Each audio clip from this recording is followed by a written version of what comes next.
Okay, okay guys, so I want to show you guys how to fix this needle to your machine. This is a blackhead machine, a manual sewing machine. It has motor, which means you can use light when there is light with the motor. You attach it to this place.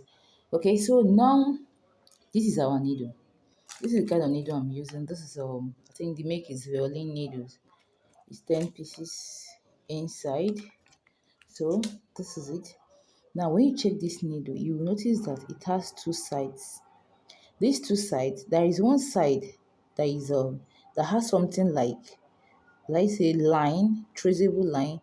You see, I put my hand inside. The line goes to this place. You see it? I don't want to call it a hole. It's a line. Gets to this place. Why this other side is just there? There is no line at all. Just, I think there's just a small line that stops here. But this one, you trace it from here to here.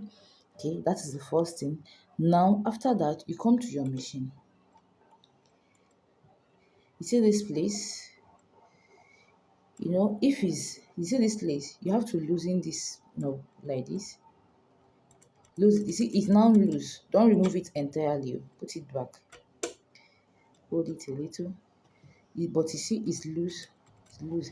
Now, there is a hole this side. You pick your needle, turn it. Make sure that side that has a traceable should I call it hole or line that you can take it up to this place, get up to this place. It's facing outside. It's not facing the machine inside. It's facing that is outward. Then you put it inside this hole, the space like this. When you fix it, you still make sure that that side facing outward, that side with line is still outward. See what I'm doing? Okay, we've gotten what we need. Then you're going to tighten this knob, just like I'm doing. You see? It's already tight. So this is it. Our machine is ready. So thank you and God bless you.